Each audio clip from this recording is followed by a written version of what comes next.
justamente el nombre, entonces ya comienzo a compartir también un Power que después seguramente Fernando se lo va a hacer llegar también, con mucho gusto para que puedan ustedes aprovecharlo. El nombre del espacio también dice, bueno, la intencionalidad que, esta, que este momento de compartida con ustedes quiere tener, ¿no?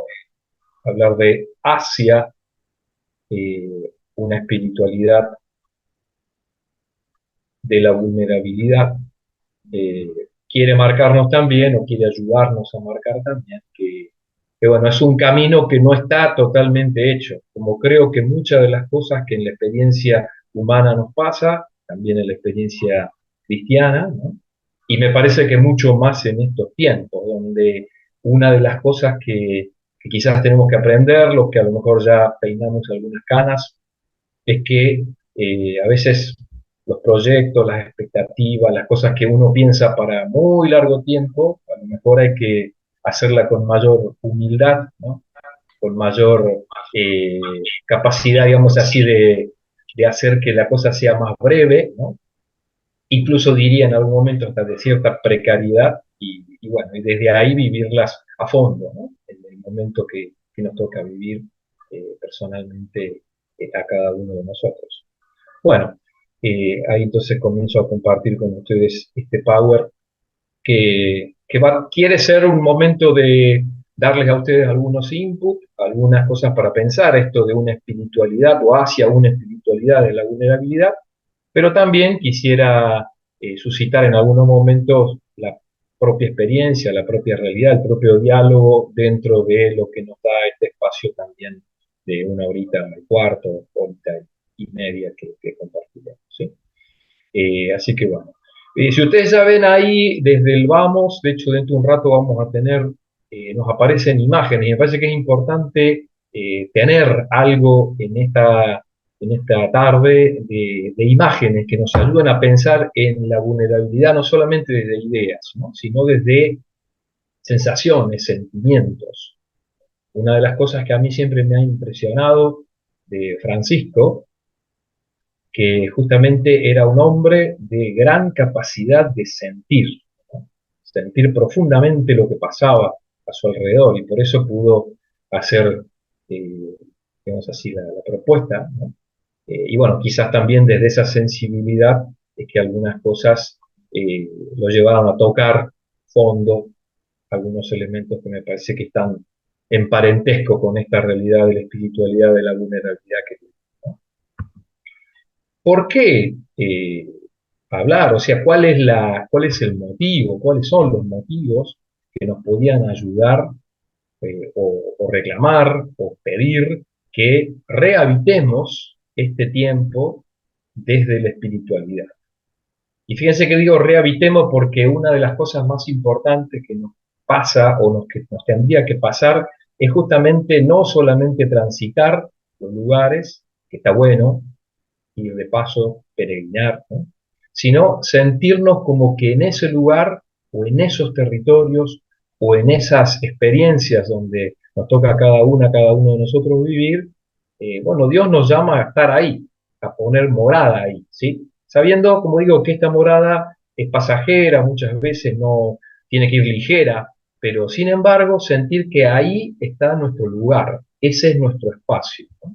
Entonces, rehabilitar este tiempo puedes tener también como ese desafío, de decir, este es el tiempo que nos toca vivir. Vieron que a veces tenemos como cierta nostalgia de lo que pasó o cierta excesiva expectativa de lo que va a venir.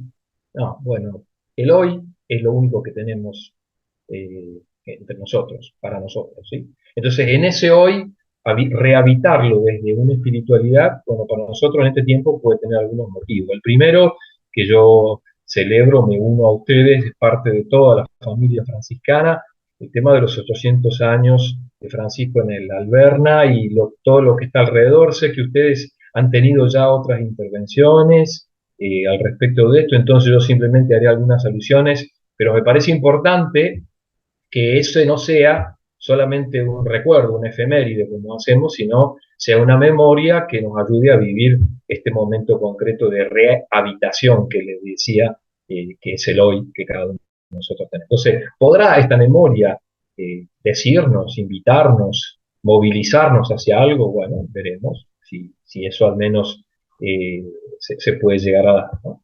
Después, un segundo elemento es la oportunidad y la necesidad de protagonizar de otro modo, desde otro lado, desde otras coordenadas, este tiempo. Miren, hay una cosa que a mí me parece fundamental y en estos estudios que les decía de antropología lo voy cada vez constatando más. Y uno podría decir, incluso sin los estudios, sino simplemente por la propia realidad de eh, la vida, la realidad es más compleja de lo que realmente nosotros a veces logramos sistematizar, organizar en nuestra cabeza, ¿no? Y a veces los modelos con los cuales hemos estado acostumbrados a vivir eso, protagonizar eso, nos han quedado viejos. Pero sin embargo, sentimos la necesidad y la oportunidad de seguirnos metiendo ahí en esa realidad, como esto que para ustedes va a ser la misión, nos pide, bueno, vamos como misioneros, pero vamos como misioneros de este tiempo, protagonizando este tiempo concreto, con estas realidades concretas que nos toca vivir. Incluso me animo a decir el hoy de nuestra realidad argentina, que al menos a mí personalmente me cuesta todavía llegar a captar por dónde van muchas de las cosas que evidentemente entre todos hemos elegido, que se han hecho algunas opciones de determinadas maneras, en lo político, en lo económico, en lo social, y que en algunas me puedo sentir más o menos cómodo, pero es el tiempo en el cual he sido llamado a vivir, ¿no? Y entonces desde ahí, eso que también está ahí entre paréntesis, quizá la vuelta al primer amor, en este caso al primer amor de ustedes dentro del carisma franciscano, a mí también al primer amor dentro del carisma salesiano, que es el laburo, el trabajo con los pibes y las pibas más necesitados. Bueno, quizás ahí hay una clave que es importante tener en cuenta, ¿no? O sea, no es de cualquier modo, es de otro modo, evidentemente, el que hay que rehabilitar, pero no es cualquiera. Hay un carisma por detrás. Y entonces, esa vuelta a las intuiciones primeras también es fundamental. Y después, el otro sentido fuerte, que ya en lo que ustedes estaban hablando, ya los motores van vibrando hacia eso, el llamado a descalzar el corazón en el camino a la misión del invierno. Me gusta, van a ver que yo uso muchas metáforas, me gusta mucho el campo y soy medio artista también de la poesía y todo eso, entonces, ante la vida del misionero, de la misión, la vida de los demás y mi propia vida como misionero o misionera, lo primero es descalzar el corazón. O sea, a veces tendemos a llevar un montón de cosas, a armarnos de un montón de elementos, ideas, estrategias, lo que fuere, sí, incluso esas cosas lindas que decían de los recuerditos y todo lo que van a tener, que está buenísimo, pero el corazón descalzo, el corazón desarmado, como frente a como frente a la zarza, lo de Moisés, ¿no? O sea, estar ahí diciendo, bueno, pero acá hay algo que voy a ingresar, o un espacio en el que voy a ingresar, que tiene una sacralidad desconocida y que por eso necesita también esta rehabilitación, ¿no? Bueno, ese espacio es para ustedes, este espacio, este lindo momento de la misión de invierno, al menos la mayoría o la gran mayoría de ustedes, entonces también ese puede ser una invitación en esta tercera intervención que ustedes van teniendo en este camino formativo o de revisar, repensar, rezar algunas cosas. Bueno, eso me parece que está ligado a un aspecto que justamente en el nombre de esta exposición, de este momento de compartida con ustedes, está en la palabra espiritualidad, ¿sí?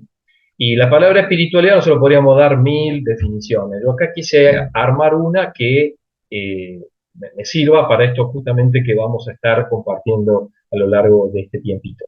Eh, Hay una consonancia vital en la espiritualidad. O sea, la espiritualidad tiene sentido si está conectada con la vida.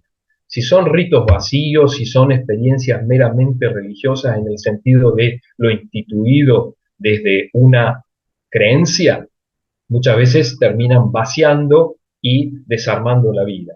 Entonces, la consonancia vital entre ese espíritu pequeño, podríamos decir, el espíritu humano y el espíritu de Dios, ahí tenemos la concreta experiencia de Jesús en eso y su evangelio.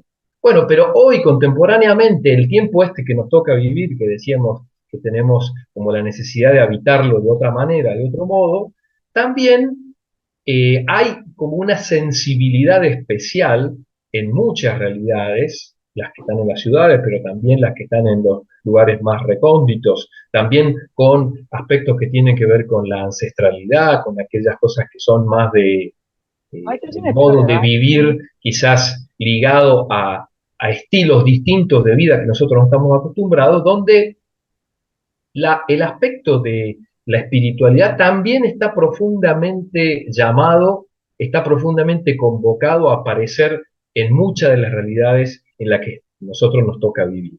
Y entonces, esos caminos hablan de una incesante conexión con una fuente interior. O sea, la espiritualidad es como hacer un recurso hacia una fuente interior de la persona humana, de las personas humanas.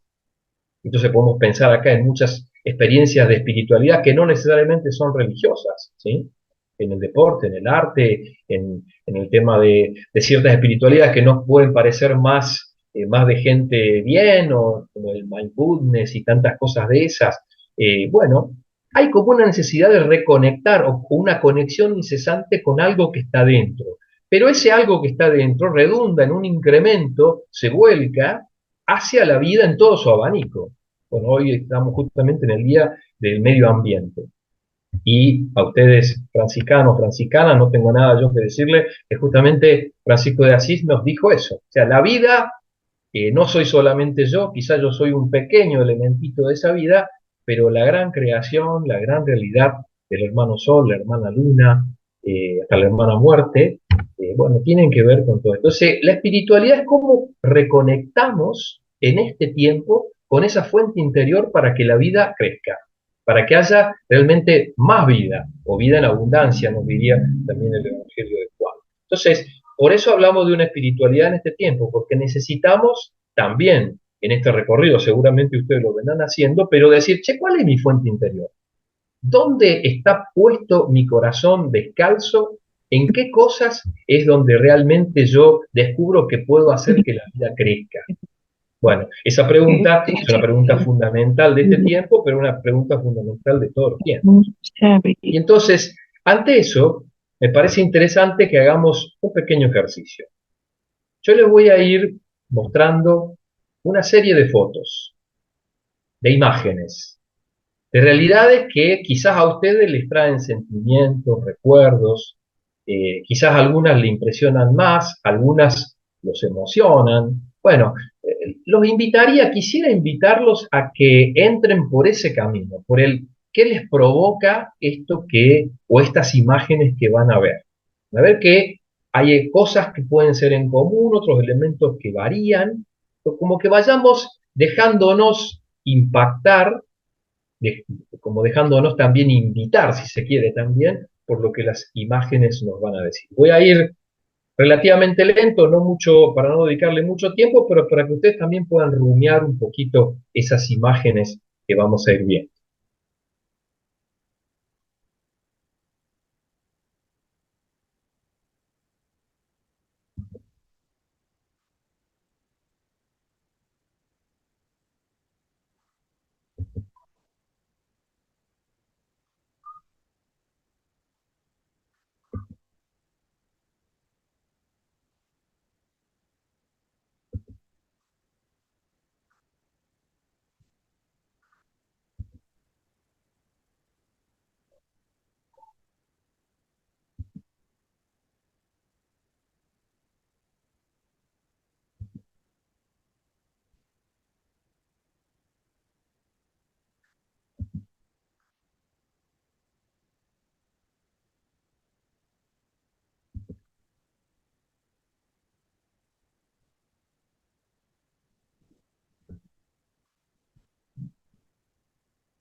Y ahora quisiera pedirles, algunos, no vamos a poder hacerlo todo, todas, pero bueno, al menos algunos que se animen a responder esta pregunta que va a aparecer aquí,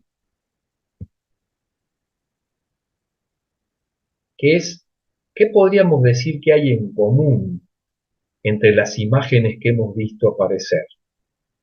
Quizás hay gestos, quizás hay cosas concretas, quizás hay un lugar específico o un donde se dan esas imágenes que hemos podido ver, que nos pueden hablar de algo en común. También evidentemente habrá diferencias. Si quieren abrir los micrófonos e ir diciendo así, palabras de lo que les parece que puede haber en común. La piel como, como punto de contacto con la realidad. Perfecto. Genial, Juan, gracias. A mí me surgía la piel como en dos aspectos más generales, uno con la capacidad de ternura y de contacto y con otra capacidad también de ser lastimada, ¿no? Y donde aparecía la sangre. Buenísimo. Piel, ternura, lastimar. Gracias, Nico.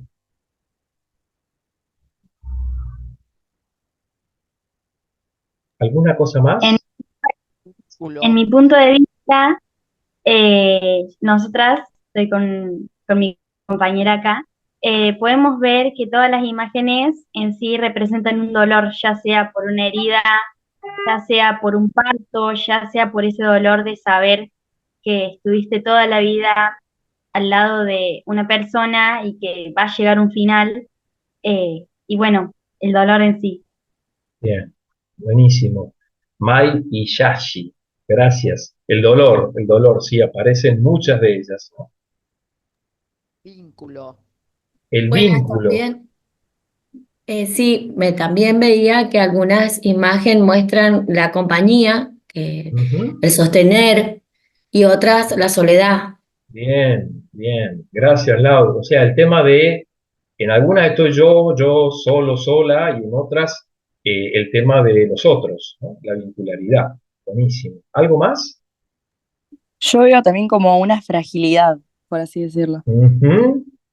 Buenísimo, Cata, gracias. Fragilidad. ¿Alguno, alguna más?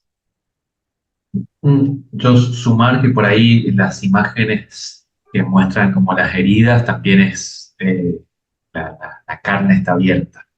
Ujú. Buenísimo, Fer. O sea, la herida en el fondo, además de la piel, muestra algo más, ¿no? Muestra la carnalidad propiamente, la entrada en aquello que en el fondo la mayoría de las veces justamente no vemos, no mostramos, ¿no? Lo que decimos, estar en carne viva, solemos decir cuando vemos o tenemos alguna herida, ¿no? Había alguna de las rodillas, por ejemplo, si alguno se cayó jugando al fútbol, ¿no? O bailando, o lo que fuere, ¿no? Bien, ¿alguna más?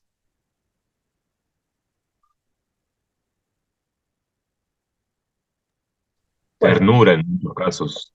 bien, gracias Adrián. Ternura, que también sí lo habíamos marcado al inicio. Perfecto.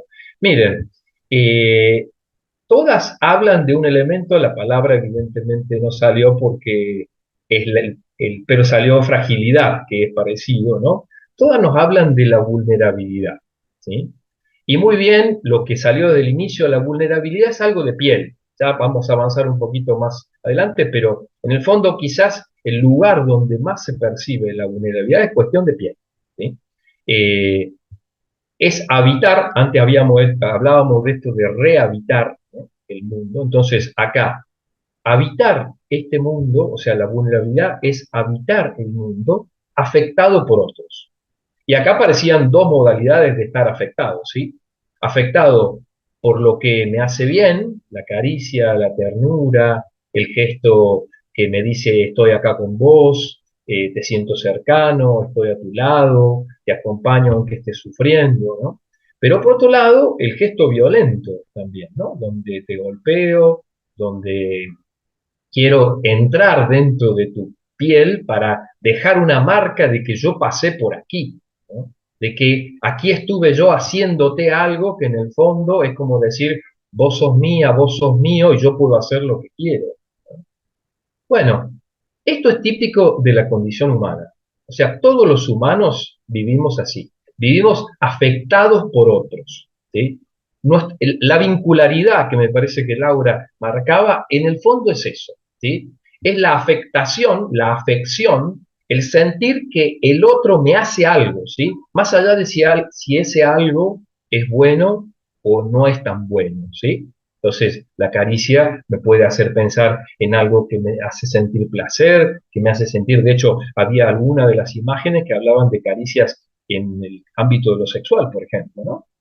Pero también una caricia mal hecha, inadecuada, indebida, puede volverse violencia, ¿sí? Entonces, acá la ambigüedad de la afectación que existe en la condición humana.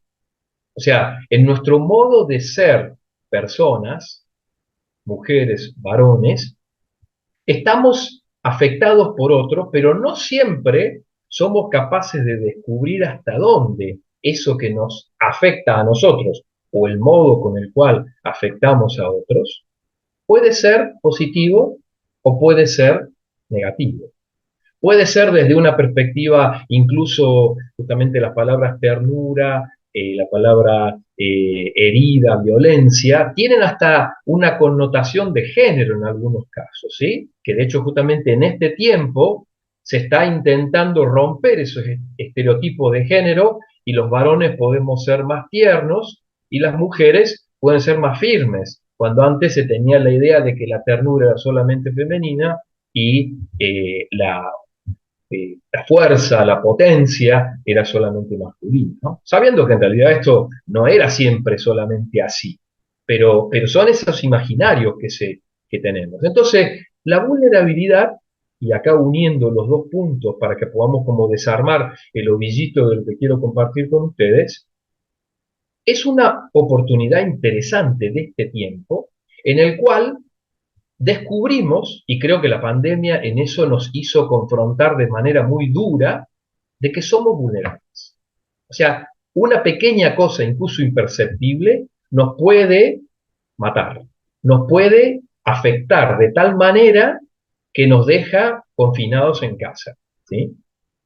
Pero también hay otro tipo de cosas que se dan justamente en las relaciones más comunes, porque ese fue un momento, digamos, si se quiere, un momento bisagra que tuvimos en la historia de este tiempo, nos hacen descubrir que somos frágiles, que nuestra condición humana, que pensamos muchas veces que es potente, que es fuerte, que es poderosa, en realidad tiene quizás todos los otros elementos. Y de hecho, si uno piensa en el arco de la vida, sobre todo en los dos momentos, digamos así, más fuertes, ¿no? Del nacimiento y de la muerte, podemos decir, la infancia o las infancias y las ancianidades, es donde tocamos la vulnerabilidad más fuertemente. O sea, los que estamos en la edad más productiva, en aquel momento que le llamamos la adultez, ¿sí? Con distintas realidades, o la juventud, nos sentimos que nada nos vulnera, que todo nos sale bien, ¿sí?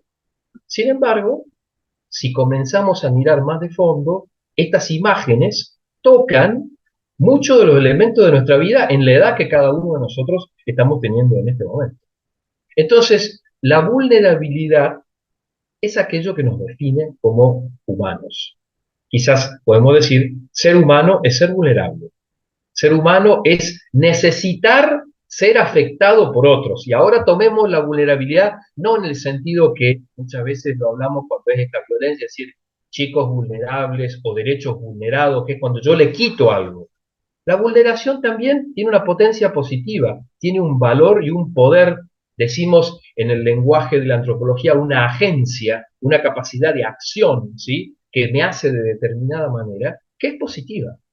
Me hace sentir que yo no soy el centro, me hace sentir que yo no puedo todo, me hace sentir que necesito de los otros, me hace sentir que puedo ser lastimado y que a la vez también puedo ser tratado con ternura. Me hace sentir que yo puedo hacer eso mismo también respecto de los demás. Y esa es la interacción humana. Bueno, vamos a dar un pasito más para poder entender un poco de esto, porque había como un secreto, justamente la palabra vulnus, que es la palabra latina que está etimológicamente por detrás de la raíz de la palabra vulnerabilidad, viene de una raíz indoeuropea que justamente marca esto, o sea, elementos que se refieren a la piel. Por eso lo que al inicio, me parece que fue Juan, inmediatamente dijo, nos hace pensar que la vulnerabilidad es cosa de piel. Ahora la palabra piel la tomo no solamente en el sentido físico, ¿no? También la piel de mi identidad, la piel de mi vincularidad, la piel de mi espiritualidad, la piel de la acción con otros, la piel de la política, podríamos decir, la piel de el hambre y la sed y el frío que muchos hermanos y hermanas en este tiempo tienen, ¿sí? Que lo sienten también en la piel, pero en muchos casos es la piel esta simbólica, podríamos decir.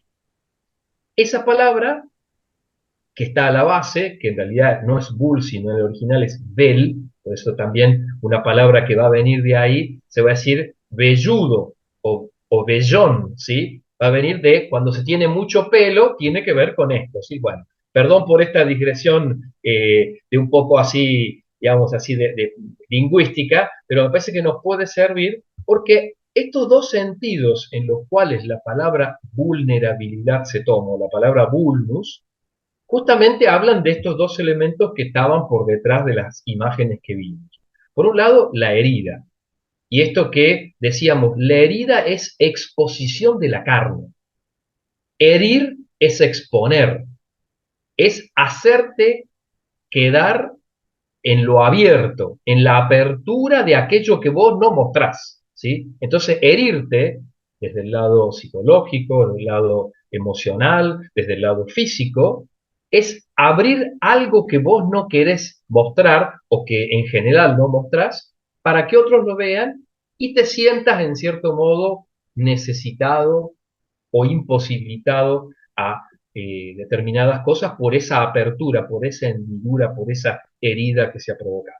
Pero el otro sentido, que es un sentido que quizás lo usamos menos cuando hablamos de la palabra vulnerabilidad, es el sentido de caricia, ¿sí? Es, por eso algunas, las chicas ahí decían, el dolor del parto, el elemento del que nace, pero es cierto, es un gran dolor, de hecho el mismo Evangelio de Juan lo dice, pero después cuando veo que tengo una vida en mis manos, la mamá, el papá, la misma gente que está alrededor, la primera sensación es, qué tierno, qué ternura. Algunos dicen hasta me lo comería a besos, en el sentido de, justamente me provoca una necesidad de, un atractivo, una atracción de que esto es lindo, es suave, esa piel me invita a tocarla y me invita a tocarla diciendo justamente que te quiero cuidar. Entonces acá va a aparecer el gesto de la caricia, contiene en contraposición del gesto de la herida, que es exponerte, es cuidarte, es tratar de conservar esa intimidad que es tan tuya. Bueno, aquí daría para mucho seguir hablando, pero también nosotros podemos hacer que algunas, o podemos sentir que algunas heridas, perdón, son caricias, y algunas caricias son heridas. Entonces acá lo de la ambigüedad que le decía del lenguaje humano, ¿sí? Cuando a veces nosotros hacemos determinados gestos, no siempre lo que en la gestualidad física o explícita se está queriendo decir, en realidad. Entonces aparece la ironía, aparece la perversión, aparece justamente el abuso, ¿sí? Cuando alguno de estos gestos pasan de un lado a otro, cuando una caricia se vuelve intromisión, ¿sí?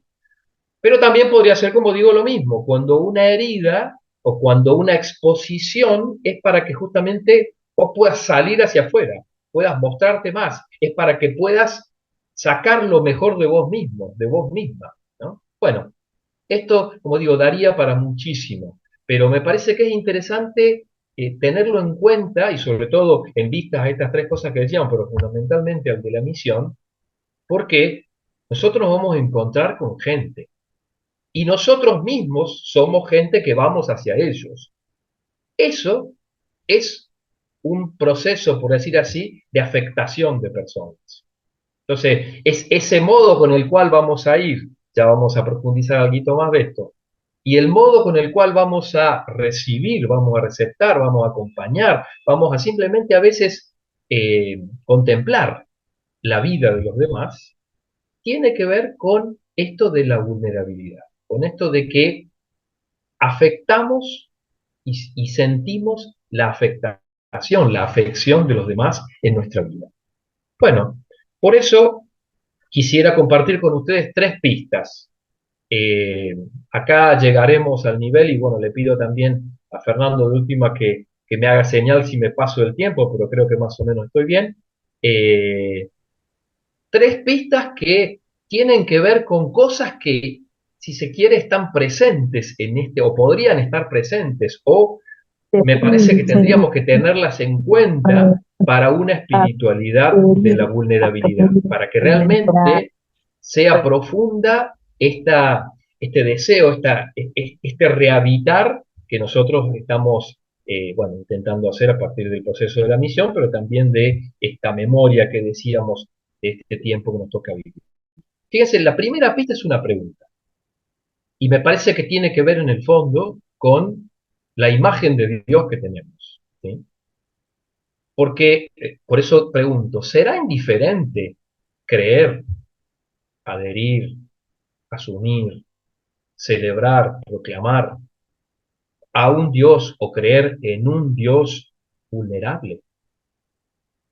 Porque esta pregunta que pareciera, si se quiere, una pregunta retórica o una pregunta que a lo mejor, bueno, nos hacemos justamente en los ámbitos de la catequesis o en los ámbitos de la teología, ¿no?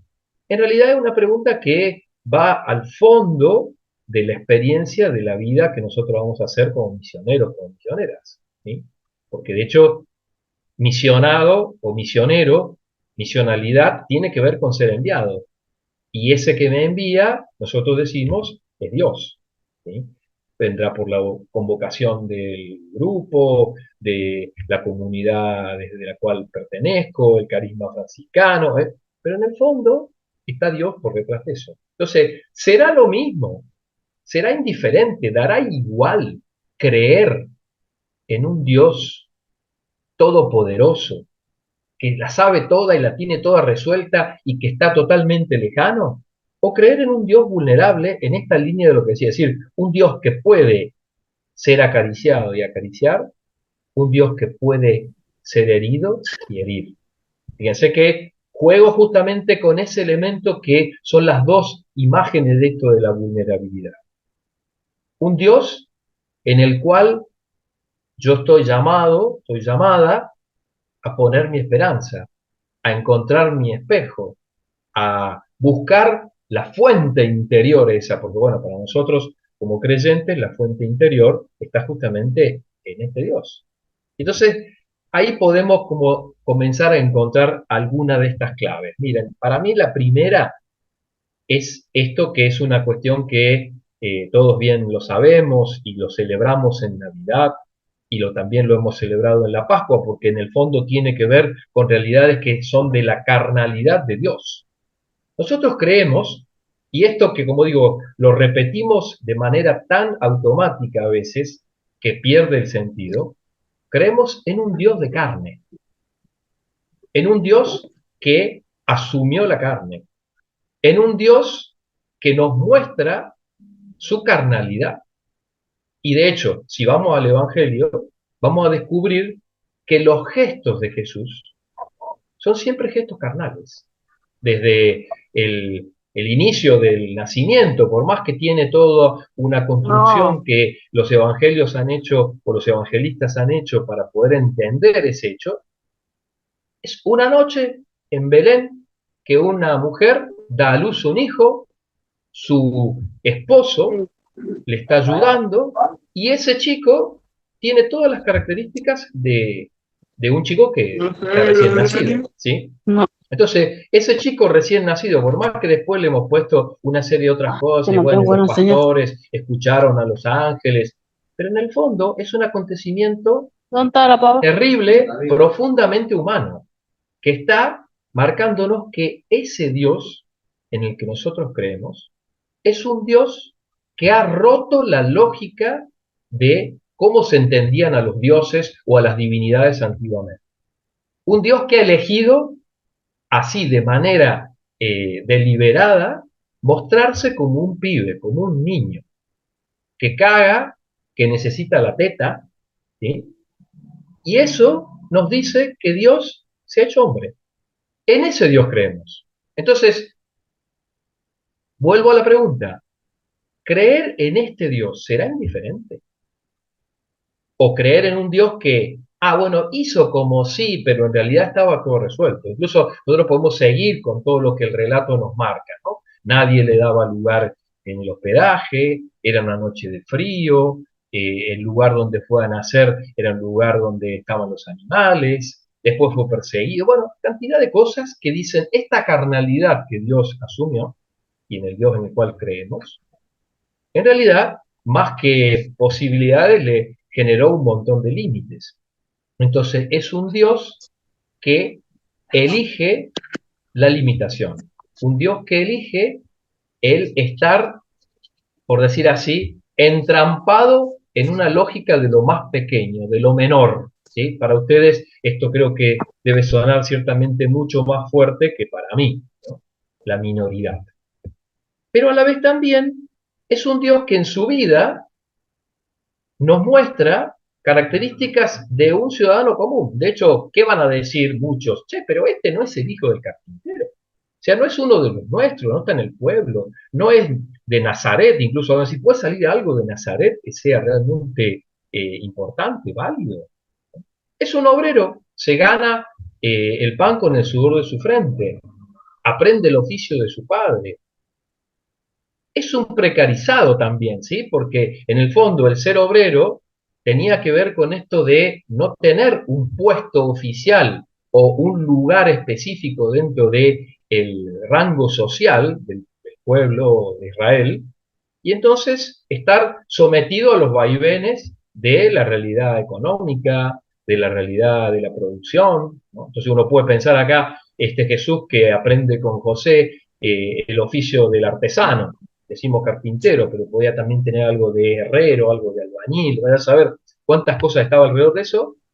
Es una persona que vive el día a día como la necesidad de estarlo construyendo él continuamente. Siendo Dios, por eso vieron algunas visiones que a veces nos hacían, bueno, pero esto en realidad Jesús no lo necesitaba. No, sí, habrán pasado hambre, habrán tenido quizás algunas situaciones en las cuales ante esa precariedad habrán tenido que decir, bueno, che, a ver, ¿quién de nosotros hoy come un poquito más y un poquito menos? ¿Sí?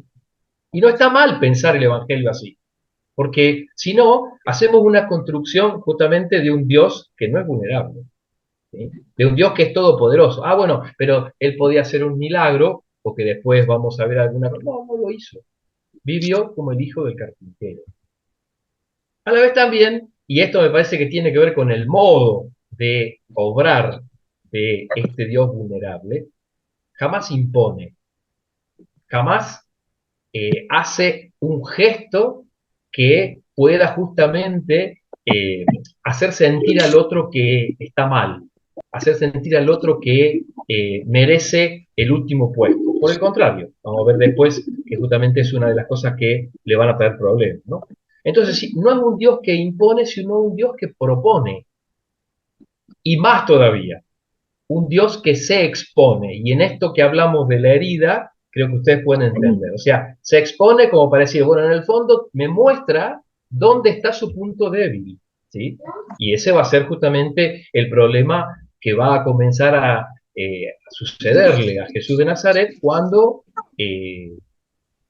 tiene que comenzar, digamos, a abrir el juego en lo que es el reino de Dios, es decir, este nuevo modo de habitar que él venía a vivir, y eso trae consecuencias. Entonces, los fariseos, los saduceos, los mismos que lo seguían, quedan desconcertados. Y este tipo está continuamente expuesto, ¿sí? Mostrando algo que provoca una inquietud, que provoca una especie de desconcierto en aquellos que están. ¿Por qué? Porque lo que esperaban del Mesías era otra cosa, era que fuera poderoso, era que tuviera un ejército, era que los ángeles vinieran por detrás e hicieran las cosas. Y sin embargo, nada de eso hace, ¿sí? Al contrario, va sufriendo esas incondiciones, por decir así, del tiempo que le tocó vivir. Está del lado de los mal vistos, y entonces acá este modo tiene, si se quiere, algunas costumbres que para los que no les gustan algunas cosas comienzan a ser problemáticos. Se junta con publicanos, con pecadores, eh, habla bien de las prostitutas, vive con chicos, o sea, le gusta la imagen que aparecía al inicio de dicen, háganse como ellos, déjenlos que ellos vengan a mí. Entonces, todos estos que estaban mal vistos son justamente aquellos con los cuales hace o se deja afectar, ¿sí? Hace un pacto, un lazo. Y justamente sus discípulos van a dar muestra de esto, porque podríamos pasar por cada uno de los discípulos y descubrimos el que es cabeza dura, el que no sabe, el que no cree, el que mira de lejos, el que incluso lo va a traicionar. Todos esos mal vistos, todas esas mal vistas, son aquellos que van junto con Jesús. Entonces, vuelvo de nuevo a la pregunta. ¿Será lo mismo creer en un Dios que hace esto? ¿Será lo mismo creer? O sea, en mi vida de creyente, ¿esto transformará algo? ¿Hará algo distinto? Es un Dios herido de muerte. Y acá la paradoja más grande. Pero un Dios herido de muerte porque está herido de amor. O sea, porque primeramente ha hecho este gesto de venir a su pueblo y compartir la vida con su pueblo, llega al punto de compartir la condición humana más profunda, el gesto más profundo de la vulnerabilidad, que es morir. Sabemos que la historia no termina ahí, pero sin embargo Jesús muere, ¿sí? Y muere de una manera desagradable, muere como un reo, ¿no? La palabra ignominiosa, es decir, un modo innombrable, un modo que hace que este sea uno de los delincuentes, ¿sí? Y sin embargo asume eso, y lo asume de manera, como digo, deliberada. Entonces, vive la vulnerabilidad como el lugar en el cual se siente cómodo. Jesús elige esa muerte, ese modo de estar, digamos así, frente a los demás, expuesto en la cruz, incluso desnudo, por amor, como un gran gesto de amor. Y acá, un último elemento que me parece que también después va a conectar ciertamente con la experiencia de Francisco de Asís, que es la potencia de un fracaso. Porque si nosotros leemos el Evangelio, claro, lo leemos hoy después de conocer con el diario del lunes, como se dice, ¿no? Digo, bueno, viene la resurrección, genial, pero la experiencia de aquellos que fueron sus contemporáneos y quizás de algunos, incluso en los primeros tiempos, no tuvieron tanta facilidad para entender esto. Y pareció, che, ¿por qué seguimos a este tipo que nos trajo en realidad problemas? Que nos dio un modo de amar y de entender a los demás que ciertamente es atractivo, pero que es complicado, que no es el modo común de vivir, que no es el modo común que tenía la religión judía. Y entonces van a comenzar también a sentir ellos mismos, los discípulos, las discípulas, aquellos que quieren asumir el Evangelio como norma, que esto es un fracaso. O sea, esto por acá no va la cosa, ¿sí? Por acá hay algo que me hace ruido. Bueno, y quizás tocar la profundidad de ese fracaso fue justamente lo que posibilitó la resurrección de Jesús. O sea, la resurrección es verdaderamente llegar hasta el fondo de la muerte.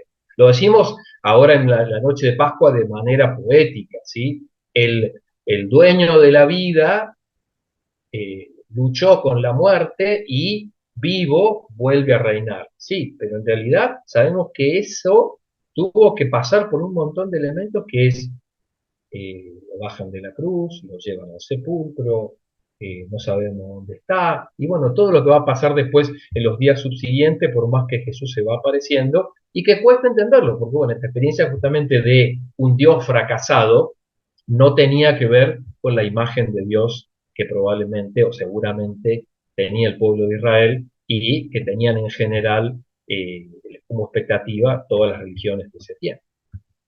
Entonces, aquí diría un último elemento que es como la contrapartida de esta pregunta que hacía antes. ¿Es indiferente creer en un Dios vulnerable? Ahora daría vuelta a la cuestión y lo digo como afirmación. A fin de cuentas, creer para nosotros también es cosa de personas vulnerables. O sea, ¿por qué creemos? Porque justamente creemos en las personas y creemos en Dios también, ¿sí? Porque somos vulnerables, porque necesitamos de esa afectación, ¿sí? Creemos en Dios, creemos en este Dios vulnerable porque lo necesitamos, porque es uno de los nuestros, porque Él pasó lo mismo que nosotros, porque aún pasando lo mismo que nosotros, Él conoce hasta el fondo nuestros sentimientos y puede ayudarnos en eso. Pero a la vez también eso nos puede pasar en la experiencia de fe. Más adelante voy a subrayar algún elemento de esto cuando nos encontramos con los demás. Porque ¿por qué nos sentimos comunidad? ¿Simplemente o necesitamos ser comunidad? ¿Simplemente por un instinto gregario? No, porque justamente nos damos cuenta que yo solo no puedo, que yo soy un vulnerable y que junto a otros y a otras vulnerables, si bien sumamos vulnerabilidades, tenemos una fuerza, tenemos una potencia. La potencia del creer que en esta vulnerabilidad está presente la vida de Dios.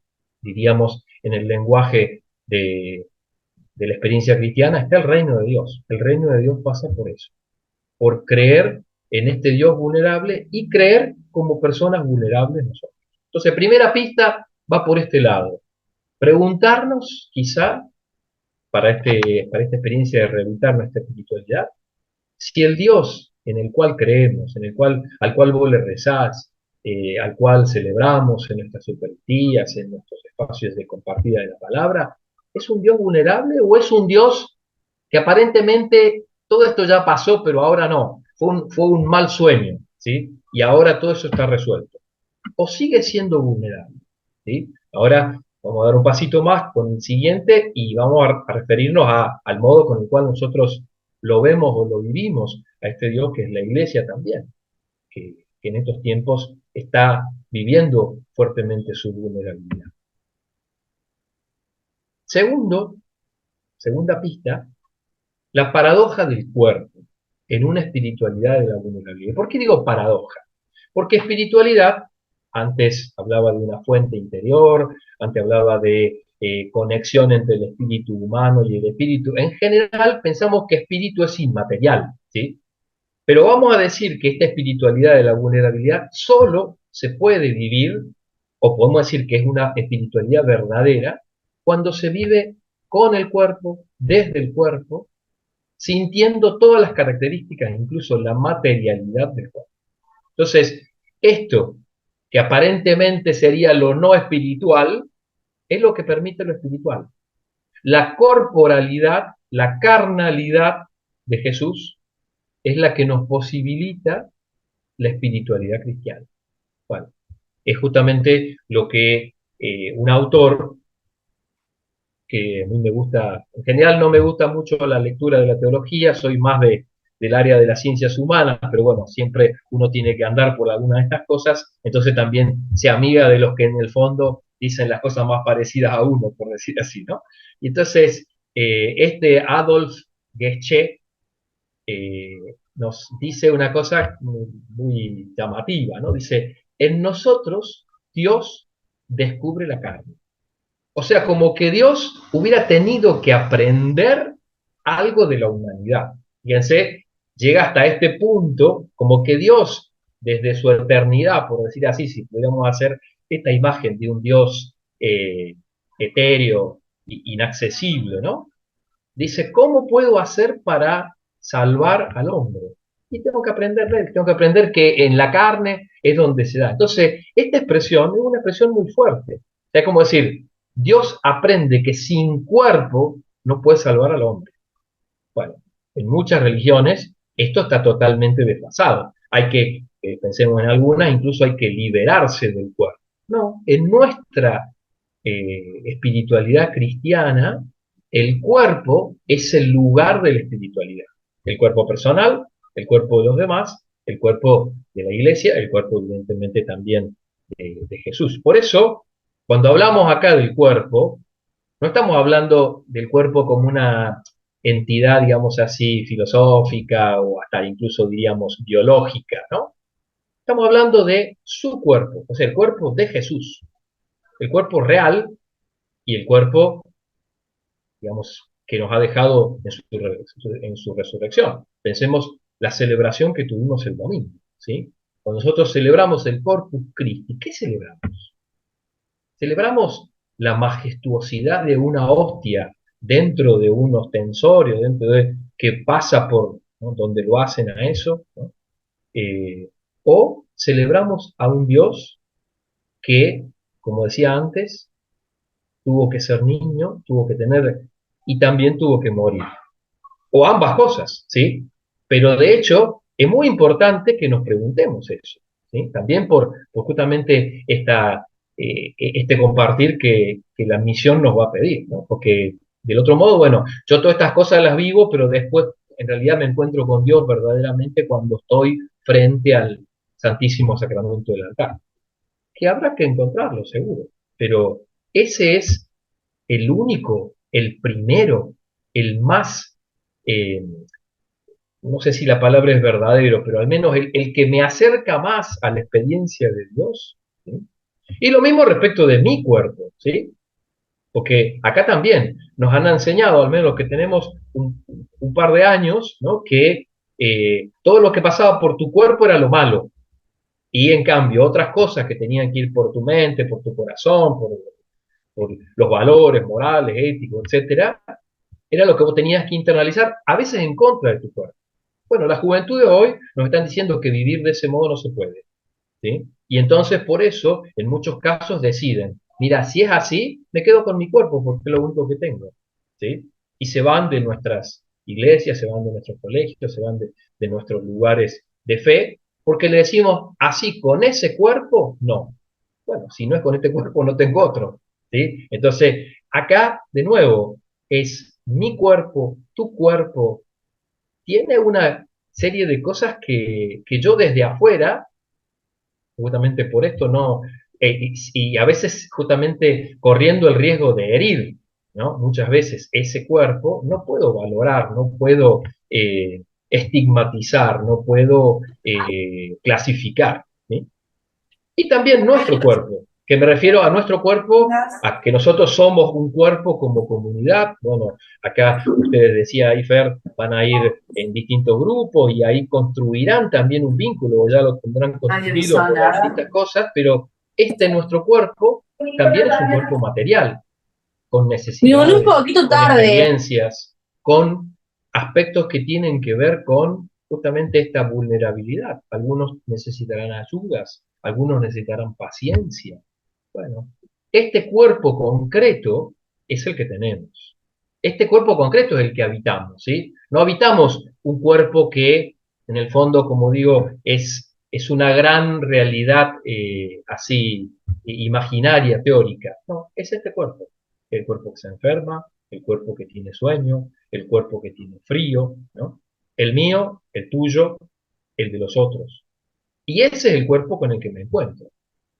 Por eso, hablar de una ética del cuidado, y acá podría también detenerme bastante, pero simplemente quiero decir esto que está hoy, digamos, muy, muy fuerte, es decir, una ética que en el fondo, en contra de la violencia que muchas veces hemos querido ejercer, el poder, la imposición que hemos querido ejercer sobre otros, dice no, el lugar lo tiene el cuidado de aquello que justamente es débil, aquello que es frágil, aquello que es vulnerable. Y aquello que es débil, frágil y vulnerable pasa por los cuerpos. Miren, si ustedes van al texto de Mateo 25, que seguramente lo recordarán, las cosas que dice ahí, el texto se llama el juicio final, ¿no? Las cosas que dice en ese texto, dice, porque tuve hambre y me diste comer, tuve sed, tuve hambriento, tuve sediento, tuve frío, todas cosas que pasan por el cuerpo, todas, ¿sí? Y lo mismo cuando dice, no lo hiciste.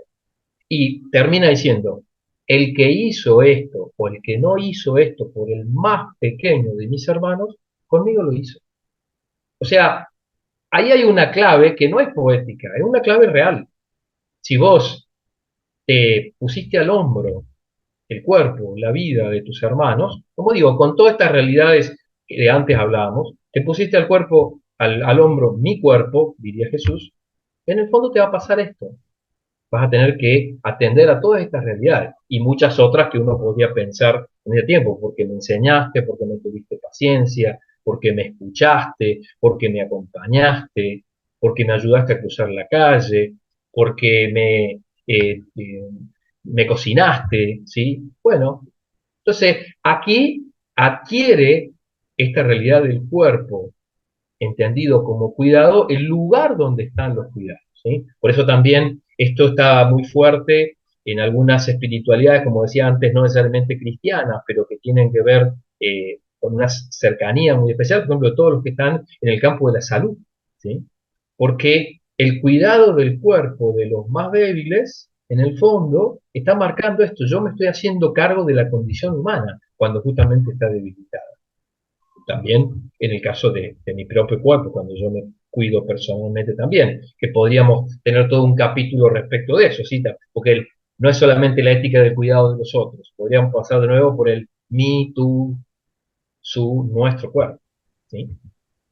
Bien, y acá el punto este de la iglesia, que les decía, es decir, hoy una espiritualidad de la vulnerabilidad se muestra en esta expresión que también está de moda. Algunos dicen, bueno, es una cosa que se le ocurrió al Papa Francisco, en realidad es el modelo o el nombre que tenían los cristianos en los primeros tiempos, ¿no?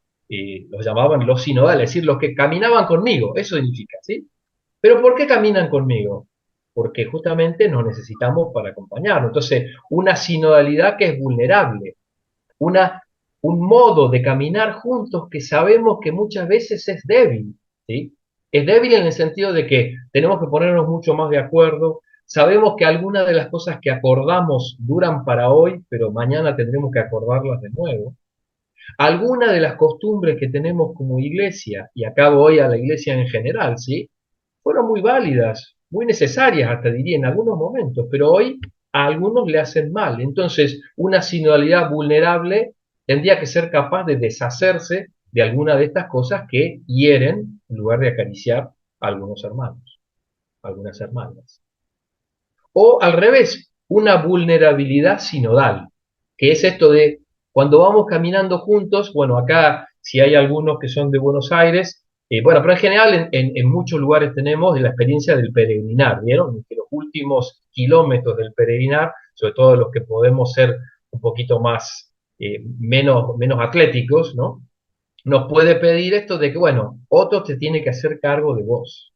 Para que sigas caminando, tiene que darte, prestarte su hombro, ¿sí? O ayudarte con unos masajes. Yo recuerdo que nuestro movimiento juvenil salesiano, hasta antes de la pandemia, ahora después no lo hemos podido recuperar, tenía un puesto grande justamente en Luján, antes de llegar a Rodríguez, por el puente Rodríguez, que era el lugar donde muchos de estos que venían ya averiados, bueno, se recauchutaban con un mate caliente, con unos masajitos, con unos cantos que se les podía hacer, o una palabrita de alguien que lo escuchaba. No, vale, seguí, andaba.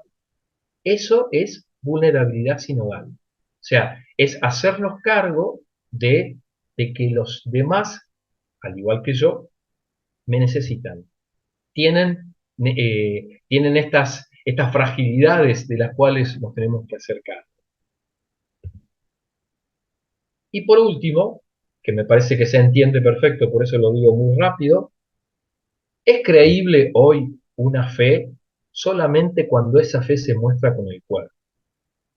O sea, cuando nosotros declamamos fe, cuando decimos expresiones de fe, ¿no? Y en cierto modo eso después se desdice, se desentiende, se desdibuja, incluso muchas veces hasta se lo borra, ¿no? Con nuestras acciones del cuerpo hacemos. Bueno, esa fe en el fondo no es creíble. Entonces, hoy me parece que la realidad de la iglesia, sobre todo también ante algunas cosas donde la iglesia se ha mostrado con poder, con abuso de conciencia, con abuso del cuerpo de los menores, de las mujeres, de otras personas, ¿sí? Hoy una fe acuerpada, es decir, una fe que sabe decir, bueno, también en el cuerpo y cómo yo trato el cuerpo, se muestra la fe que tengo. De nuevo, Jesús hacía eso. Volvemos de nuevo al Evangelio y lo encontramos curando y sanando más que casi predicando. O sea, los discursos, está bien, nos lo presenta el Evangelio de Juan, porque tiene una conducción de ese tipo, pero en los otros evangelios más a Jesús lo encontramos casi cansado, agobiado de el trabajo del día por estar sanando, curando, consolando situaciones que, bueno, esa es la fe acuerpada, la fe que se muestra en tu cuerpo y se muestra porque te haces cargo del cuerpo de los demás. Bien, voy a un último y acá les pido disculpas porque yo, si bien soy muy amante de Francisco de Asís, pero no soy franciscano y entonces entro también como en una tierra sagrada, ¿no? Pero quería a propósito, porque para mí me parece que una de las figuras justamente fuertes de esta realidad de lo que vengo hablando es Francisco de Asís. También podemos decirlo clara, pero me parece que Francisco, en este recuerdo de los 800 años de los estigmas de la llaga, ¿no? Entonces, creo que Francisco hoy, y para ustedes, pero para todos como iglesia, es el vulnus abierto de Cristo para este mundo. Vulnus, de nuevo, la palabra, es la herida y es la caricia. La herida de Cristo, la caricia de Cristo. El Cristo herido y el Cristo acariciado. El Cristo hiriente y el Cristo acariciando, ¿sí? Y Francisco supo en su tiempo, pero me parece que hoy a nosotros nos invita no a simplemente hacer como una mímesis, una mímica de que hacemos algo como él, sino verdaderamente, bueno, hacernos estas preguntas. El cuerpo de los demás, el vulnus de los demás, también es eso que yo quiero expresar. Bien, y entonces me parece que acá hay una clave que ustedes, como digo, ciertamente la saben mucho más que yo, pero al menos de lo que yo pude leer, de lo que yo pude enterarme, e incluso en algunos casos, cuando tuve la oportunidad de estar en alguno de los lugares de Francisco, pude también tocar con propia experiencia acuerpada, ¿sí? O sea, con mi propio cuerpo, es que la vida de Francisco se debate entre estas dos cosas que decía, entre caricias y heridas, ¿sí? Entonces, el recuerdo que ustedes han hecho el año pasado de los 800 años de Grecho, ¿sí?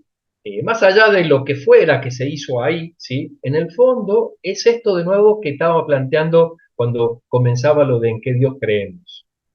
Creemos en un Dios que ha asumido la carne y esa carne es la que Él nos da.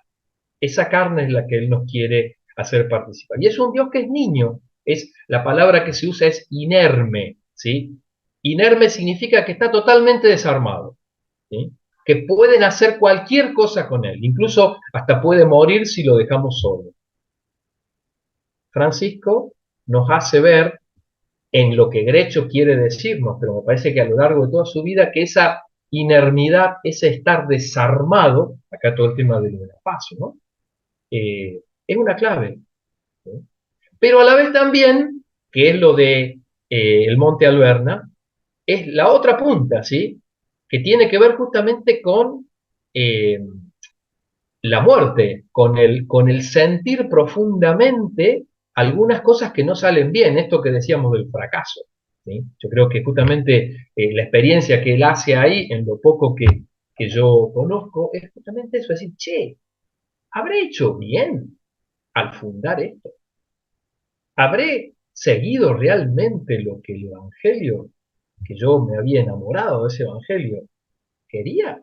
¿O se me habrá ocurrido otra cosa y entonces metí la pata, por decir así? Y ahí se debate justamente su crisis, que es el segundo elemento que quiero compartir de esta experiencia de Francisco Bulnus como pista.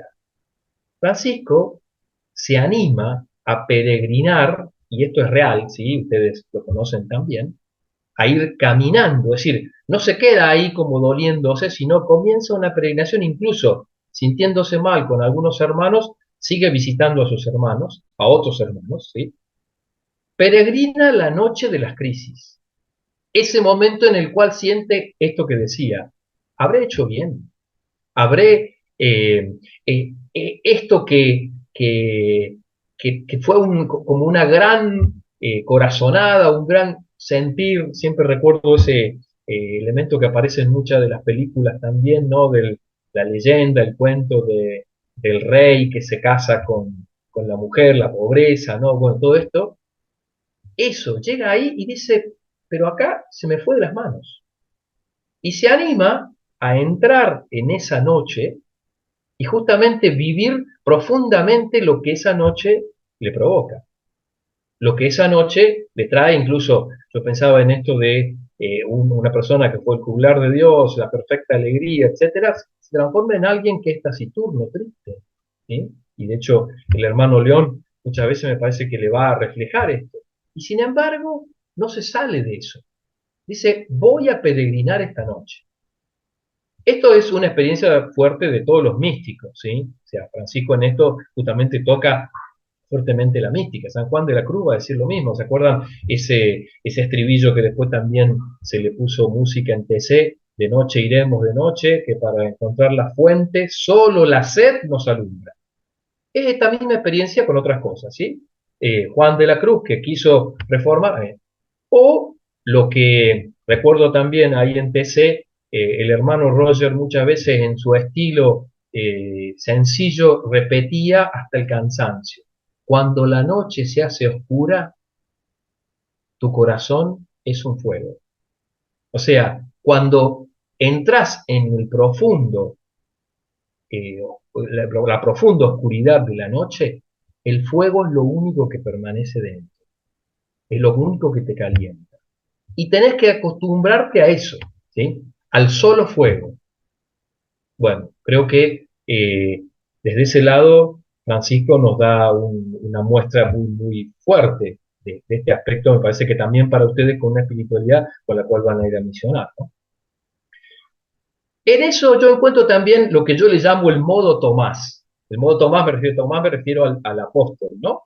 Vieron que el apóstol Tomás tiene como una mala prensa en el Evangelio porque es el incrédulo, que es cierto, parece también, bueno, si yo no estuve cuando estuvieron todos, después si yo no veo, pero el modo Tomás a nosotros en este tiempo nos puede hacer justamente como la potencia, el valor de la vulnerabilidad. Porque lo que Tomás va a pedir hacer es justamente la unión de estos dos elementos del vulgus, ¿sí? Yo hablo de caricia, es decir, esto que suele decir, vos querías tocar en el sentido eso de palpar. Podríamos decir, querías acariciar mis llagas. Genial.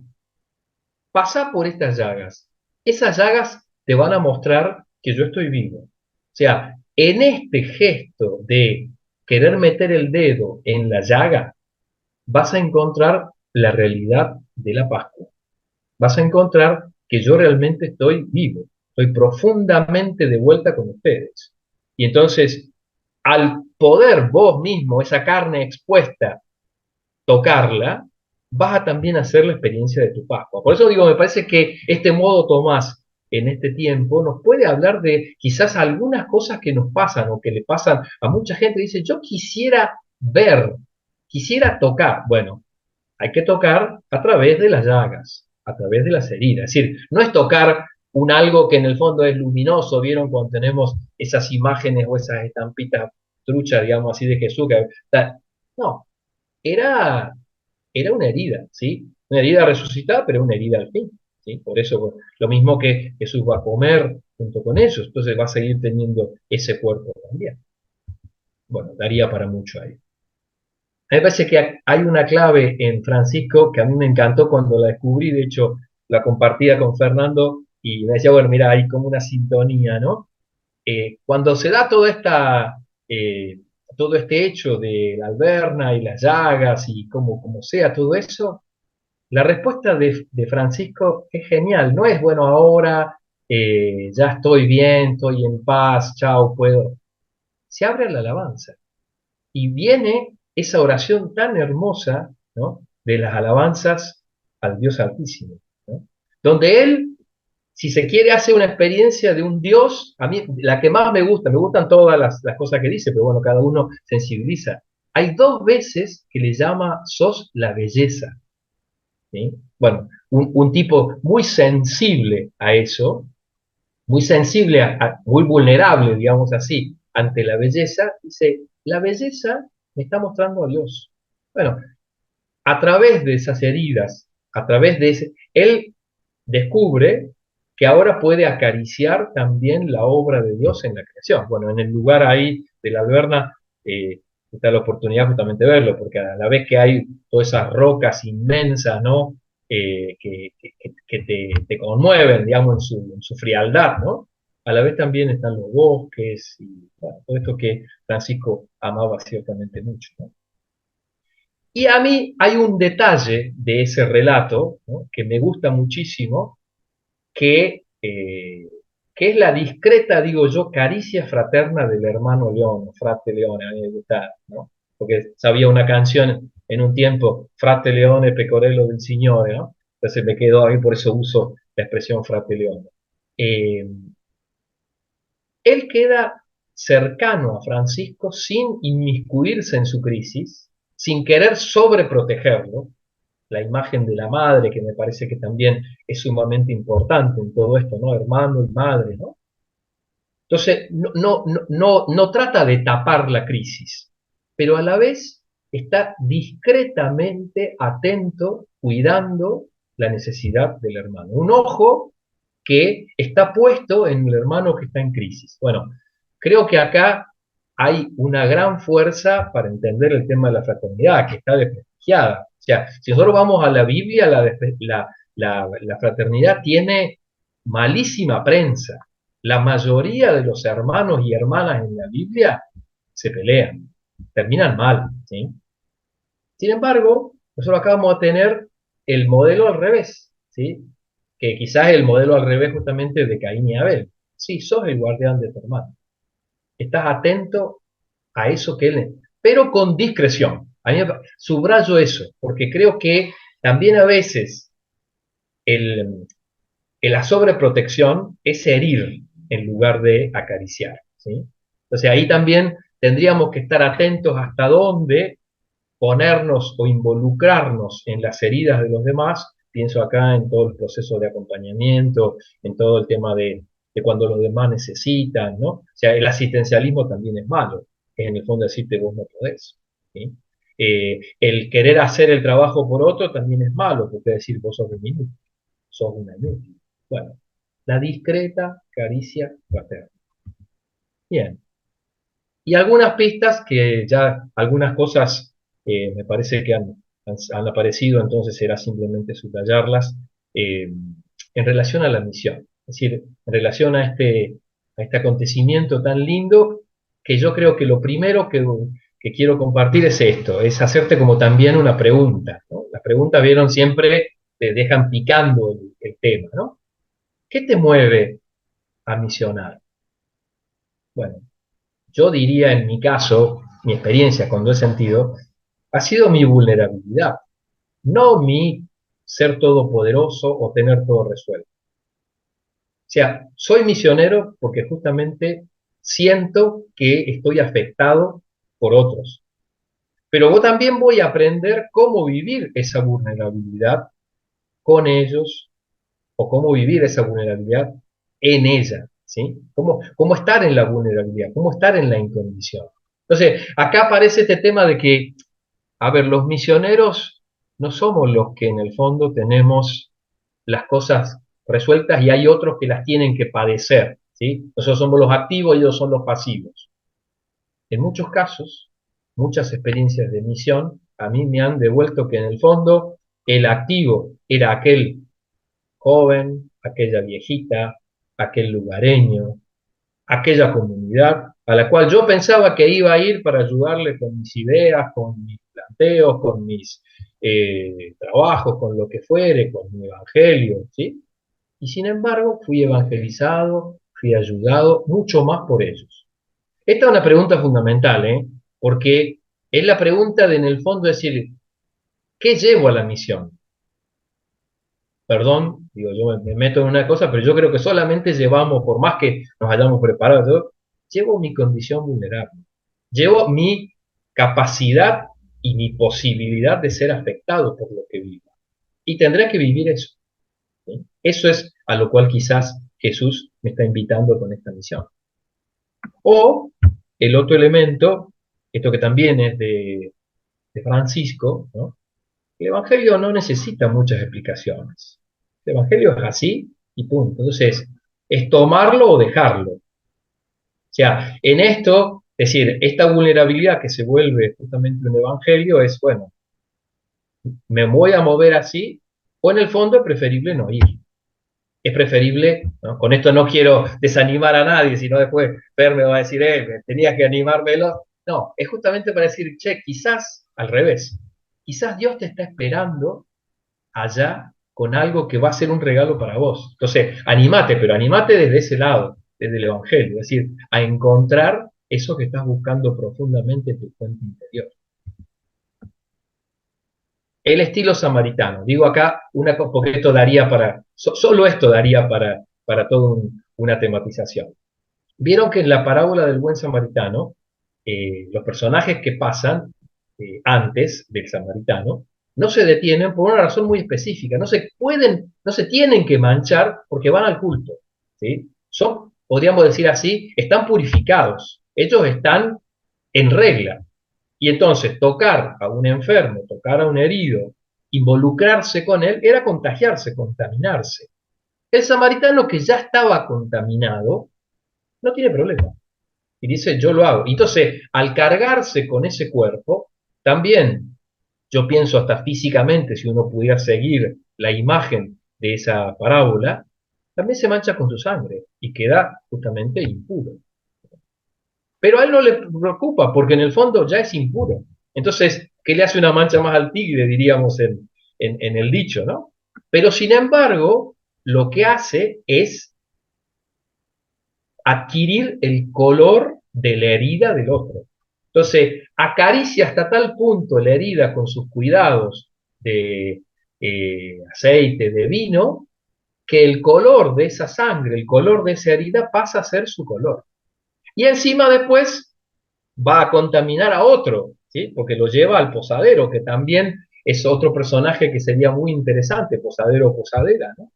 Que abre su casa para que un herido quede allí y desconocido. Bueno, el estilo samaritano es muy fuerte, me parece, en una espiritualidad de la vulnerabilidad.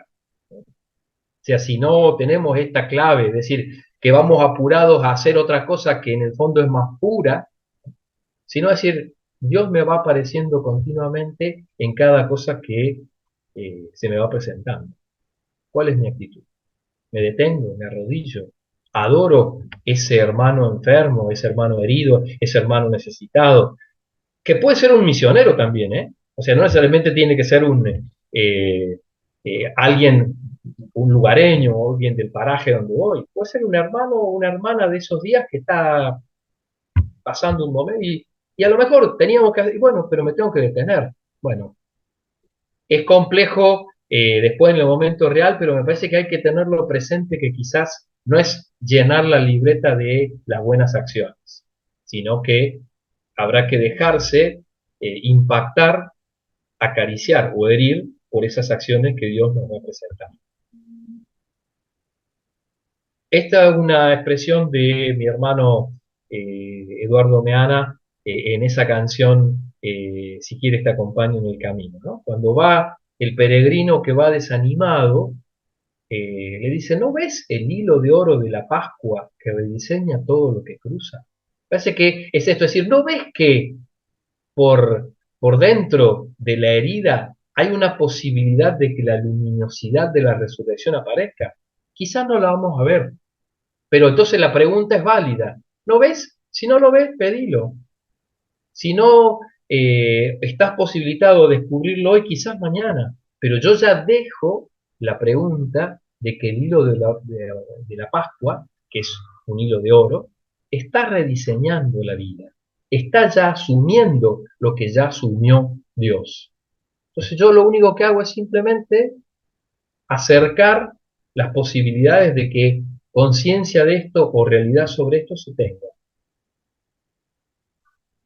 Esto también ya lo dije, así que no voy a detenerme mucho, en muchas de las acciones que van a tener ustedes que vivir en la misión, van a tener que poner el cuerpo, el cansancio, el dolor, incluso en algunos casos hasta si tienen que caminar, supongo, bueno, las heridas, en una de las imágenes había ampollas, ¿no? Bueno, nos pasan eso, no tenemos que ir a un determinado lugar, ¿no? Bueno, poner el cuerpo, porque Jesús justamente puso el cuerpo, ¿no?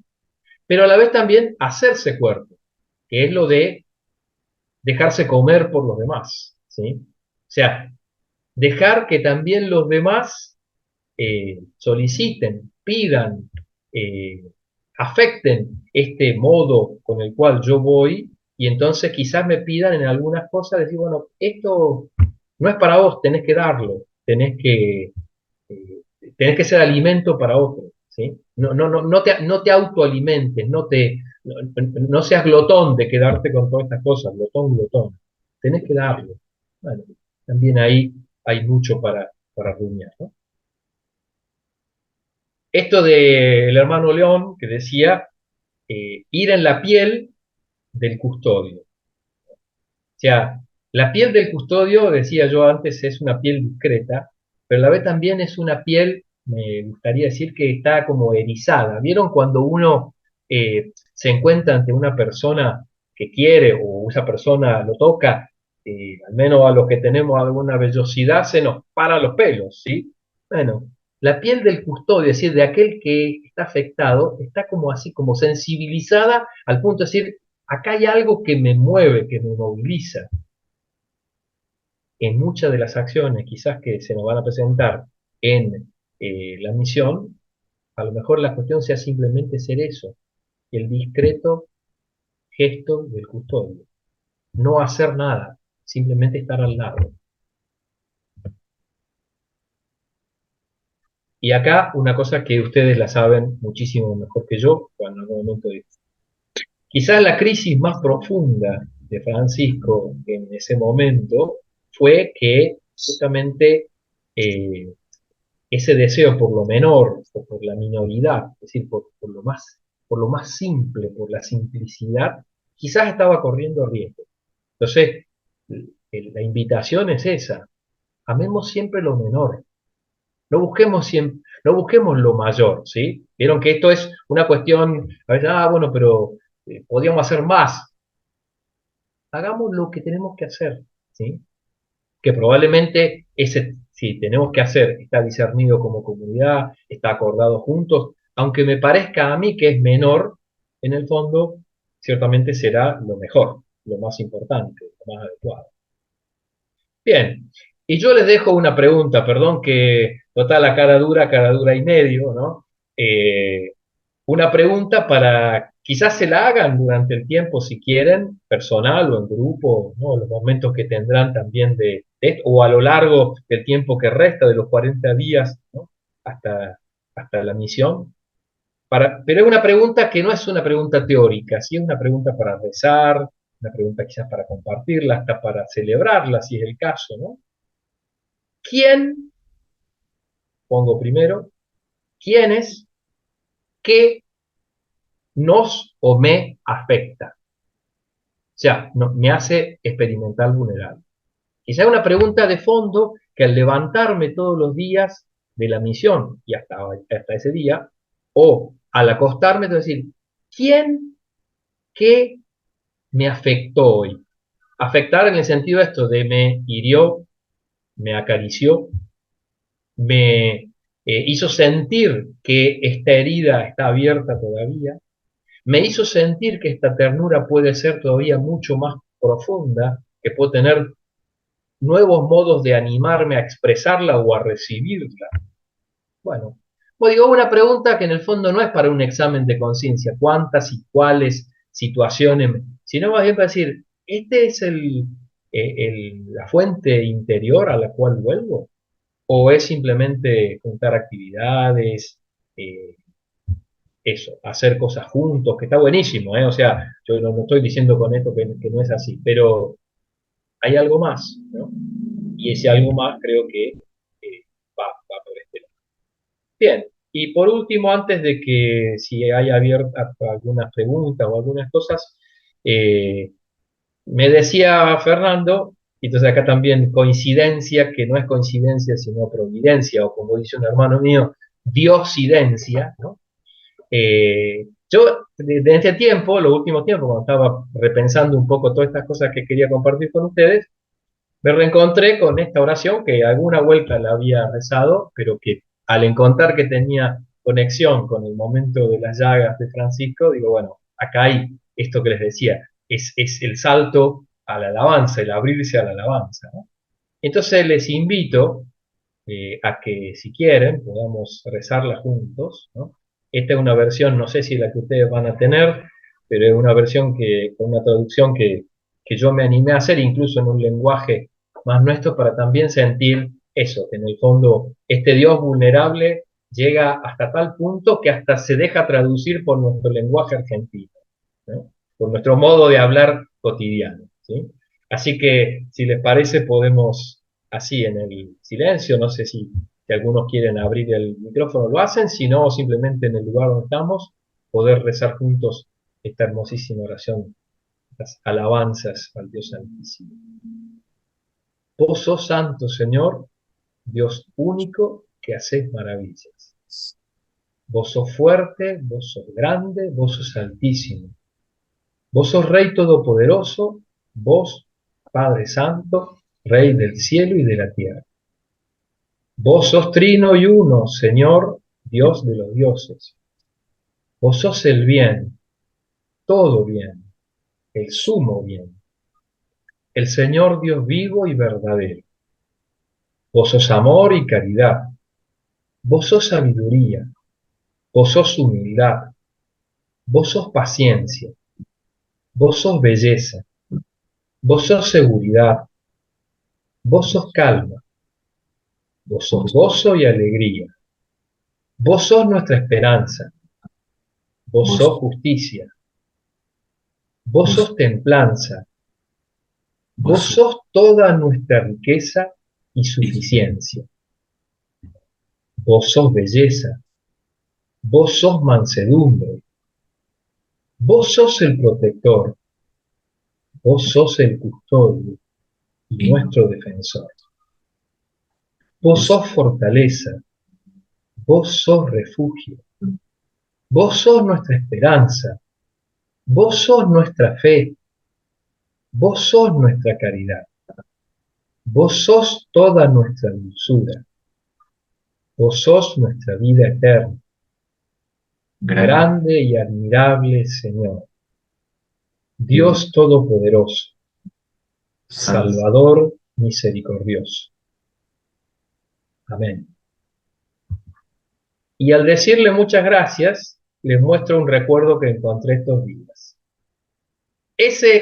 Esa foto, que soy yo, soy el pibe de 27 años que cumplía ese día, era un 21 de septiembre de 1991, que pude estar ahí en Subiaco, donde está la primera pintura, foto hecha que hicieron los monjes benedictinos cuando los visitó Francisco. Entonces dicen, incluso ustedes sabrán seguramente, que tiene un ojo más grande y otro más chico porque tenía ese problema de la vista que había traído cuando vino de Oriente. Bueno, a mí me gustó volver a esta foto cuando la encontré, porque es como ese amor primero que les decía, ¿no? O sea, quizás en la sencillez o en la, digamos así, experiencia de ser más pibe, me encontré también buscando y me sentí con ganas de volver a buscar. Así que bueno, les deseo eso también a ustedes, ¿no? Que puedan hacerlo. Así que muchísimas gracias.